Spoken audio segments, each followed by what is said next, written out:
Namaskar and welcome to this online learning platform of Shri A.K. Doshi Mahila College, Jamnagar, and myself, Dhruvika Kanabar, presenting the lecture of Financial Management. નાણાકીય સંચાલનમાં આપણે unit 4ની શરૂઆત કરી હતી. આ second session છે. First સેશનમાં આપણે નવી નાણાકીય સંસ્થાઓ અંતર્ગત ફર્સ્ટ પોઈન્ટ એટલે કે વેન્ચર કેપિટલ ઇન્સ્ટિટ્યુશન વિશે ચર્ચા કરી. હવે આ સેશનમાં આપણે નવી નાણાકીય સંસ્થાઓ અંતર્ગત સેકન્ડ પોઈન્ટ એટલે કે મ્યુચ્યુઅલ ફંડ્સ પારસ્પરિક ફંડ વિશે ચર્ચા કરીશું. છેલ્લા થોડા વર્ષોમાં પારસ્પરિક ફંડ એટલે કે મ્યુચ્યુઅલ ફંડ મૂડી બજારમાં એક નવી સંસ્થાના સ્વરૂપમાં આગળ આવ્યું છે. મોટાભાગની રાષ્ટ્રીયકૃત બેન્કો અને નાણાકીય સંસ્થાઓએ મ્યુચ્યુઅલ ફંડની સ્થાપના કરી લઈ છે.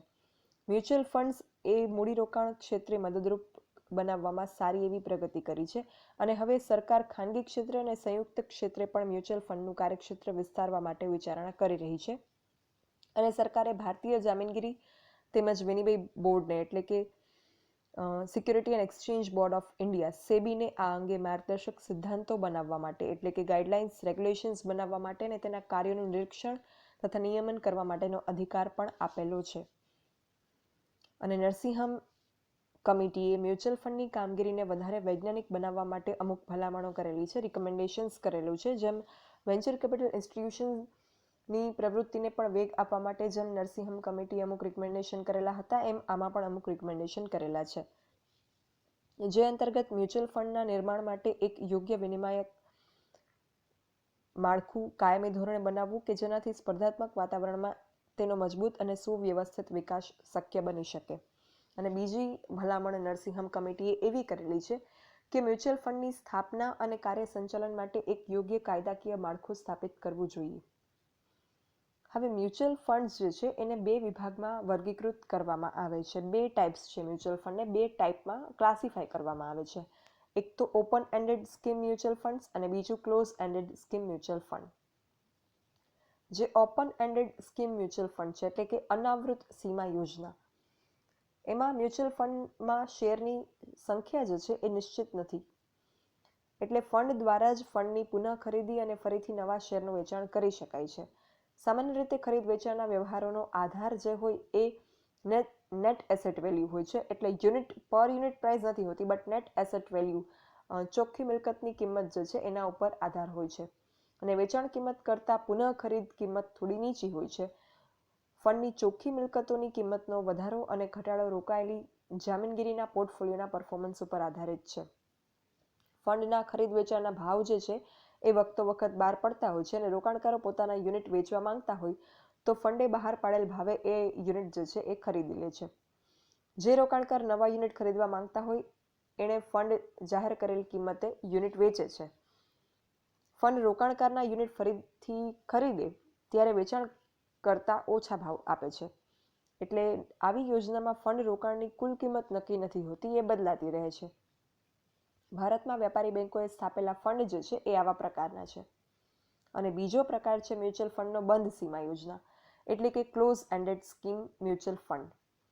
આ પ્રકારના ફંડમાં મ્યુચ્યુઅલ ફંડ સંચાલિત મર્યાદિત સંખ્યામાં શેર વેચી શકે અને આ શેરનો ફરી ગમે ત્યારે ખરીદી કરી શકાતી નથી. એટલે સામાન્ય રીતે અમુક નક્કી કરેલ મુદત સુધીમાં યુનિટ વેચવામાં આવે છે અને જેના નાણાં પરત કરવાની મુદત જે છે એ લાંબી હોય છે કે 5 થી 15 વર્ષ જેટલી અગાઉથી નક્કી કરેલી હોય છે. એટલે એને બંધ સીમા યોજના કહે છે. કારણ કે એટલા સમય માટે જે છે એ અહીંયા ફંડ લોક થઈ જાય છે. એક વખત મુદત પૂર્ણ થતાં સંચાલકો એને ખરીદી કે વેચી શકતા નથી. પરંતુ સેકન્ડરી માર્કેટમાં જે છે એ અન્ય કંપનીઓના શેરની જેમ ખરીદ વેચાણ થાય. સેકન્ડરી માર્કેટ શું છે શેરનું અને પ્રાઇમરી માર્કેટ શું છે આ વિશે તમે શેર માર્કેટ રિપોર્ટ તમારે આવે છે એમાં તમે ભણી લીધું હશે. તો આ જે સેકન્ડરી માર્કેટ હોય એમાં જેમ શેરનું ખરીદ વેચાણ થાય એ રીતે એનું ખરીદ વેચાણ આવી ક્લોઝ એન્ડેડ સ્કીમના મ્યુચ્યુઅલ ફંડનું થઈ શકે. બાકી જે છે એ 5 to 15 યર્સ માટે એને ખરીદી કે વેચાઈ શકાતા નથી સંચાલકો દ્વારા. એટલે એ બ્લોક થઈ જાય છે. યુનિટ ટ્રસ્ટ ઓફ ઇન્ડિયાના માસ્ટર શેર જે છે એ આ પ્રકારના છે. મ્યુચ્યુઅલ ફંડની યોજના ઉચ્ચ વળતર એટલે કે હાયર રિટર્ન, તરલતાની સરળતા એટલે કે લિક્વિડિટી, ઇઝ ઓફ લિક્વિડિટી, સલામતી, સિક્યોરિટી અને રોકાણકારોને આવકવેરાનો લાભ આપે છે. ઇન્કમ ટેક્સ બેનિફિટ પણ અહીંયા આપે છે. અને બેંકને પણ નવા ક્ષેત્રો અને રોકાણકારોમાંથી નાણાં મેળવવાનો લાભ મળે છે. મ્યુચ્યુઅલ ફંડમાં બેંકના પ્રવેશને કારણે યુટીઆઈ અને એલઆઈસીનો ઇજારો પણ તૂટ્યો છે. પણ મ્યુચ્યુઅલ ફંડમાં બેંકના પ્રવેશને કારણે શેર બજારને સ્થિર બનાવવામાં તે વધુ ઉપયોગી થાય છે. પણ મ્યુચ્યુઅલ ફંડ જે છે એ વધારે મહત્વના કે ઉપયોગી ત્યારે જ પુરવાર થાય જ્યારે વધારાની બચતો લાવવામાં સફળ નીવડે અને એનું રોકાણ રાષ્ટ્રની પ્રાથમિક અગત્યની ઔદ્યોગિક બાબતોમાં થાય. વ્યાપારી બેંકનો સૌથી મોટો ફાયદો એ છે કે બેંકની અનેક શાખાઓ જે છે એ અંતરિયાળ ગામડા સુધી ફેલાયેલ હોય અને ઘણી બધી સંખ્યામાં બેંકની શાખાઓ કામ કરતી હોય. એટલે લાંબે ગાળે વિશાળ ગ્રામ્ય જનતા પાસેથી મ્યુચ્યુઅલ ફંડ યોજના દ્વારા મહત્તમ નાણાં જે છે એ એકઠા કરી અને વિશાળ ફંડ મેળવી શકાય. એટલે બેંક જે છે મ્યુચ્યુઅલ ફંડમાં બિઝનેસ કરે એનાથી આ વસ્તુ શક્ય બને કે જે આપણા દૂર અંતરિયાળ ગામડાઓ જે છે, જે રિમોટ એરિયા છે, ત્યાંથી પણ મ્યુચ્યુઅલ ફંડ યોજના અંતર્ગત નાણાં જે છે એ એકઠા કરી અને ફંડ મેળવી શકાય અને એને ઔદ્યોગિક બાબતોમાં એનું રોકાણ કરી શકાય. હવે આ જે પારસ્પરિક ફંડ છે એમાં રોકાણના અમુક ફાયદાઓ વિશે જો વાત કરીએ, advantages of investment in mutual funds વિશે જો વાત કરીએ તો પારસ્પરિક ફંડ એટલે કે મ્યુચ્યુઅલ ફંડમાં રોકાણને કારણે રોકાણકારે વ્યક્તિગત રીતે કયા શેર કે કયા જામીનગીરીમાં રોકાણ કરવું એ નક્કી ના કરવું પડે. એટલે એ માટે જે છે એને નિષ્ણાંતોનો લાભ મળે. મ્યુચ્યુઅલ ફંડ એડવાઇઝર જે છે એ એડવાઇઝ કરે કે કેમાં ઇન્વેસ્ટ કરવું ફાયદાકારક રહેશે. બીજો ફાયદો એ છે કે મ્યુચ્યુઅલ ફંડ વિવિધ પ્રકારની જામીનગીરીમાં રોકાણ કરતા હોવાથી એમાં જોખમનું પ્રમાણ પણ ઘટે છે. એટલે શેર કરતાં મ્યુચ્યુઅલ ફંડમાં રિસ્કનું પ્રમાણ ઓછું હોય છે જો એવો પોર્ટફોલિયો પસંદ કરેલો હોય તો. પછી રોકાણકારોના અન્ય વ્યક્તિગત રોકાણોમાં રોકાણ કરવાને બદલે પારસ્પરિક ફંડમાં રોકાણ કરે તો લાંબા ગાળે એમને વળતર વધારે મળે અને એમાં ડિવિડન્ડ ઉપરાંત જામીનગીરીના ભાવ વધારાનો લાભ પણ મળે છે. એટલે અહીંયા જે છે એ રિટર્ન પણ વધારે છે અને ડિવિડન્ડનો લાભ પણ મળે છે. રોકાણકારોના નાણાં સલામત રહે એ પણ અહીંયા જોગવાઈ છે કારણ કે મ્યુચ્યુઅલ ફંડ પર કાયદા દ્વારા વ્યાપક અંકુશો મૂકવામાં આવેલા છે. ભારતમાં સેબીના માર્ગદર્શન સૂચનો મુજબ મ્યુચ્યુઅલ ફંડ જે છે એણે કામ કરવાનું રહે છે.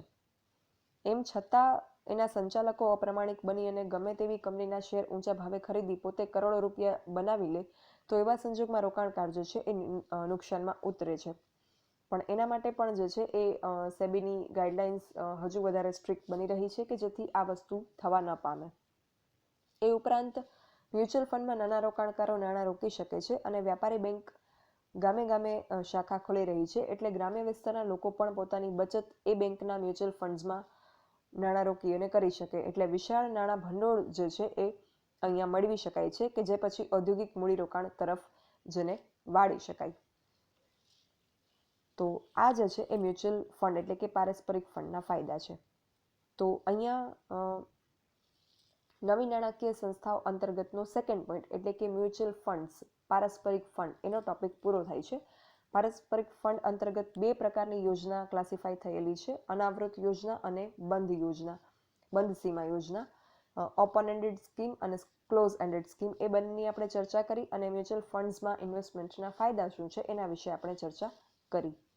હવે પછી આપણે જે છે એ બાકીની નવી નાણાકીય સંસ્થાઓ જે છે એના વિશે વાત કરીશું, જેમાં ત્રીજો પોઈન્ટ ફેક્ટરિંગ ઇન્સ્ટિટ્યુશન્સ છે એના વિશે હવે આપણે આગળ ઉપર વાત કરીશું. Thank you. For any doubts or query, you can write me on this mail dbk.dhruvika@gmail.com. Thank you.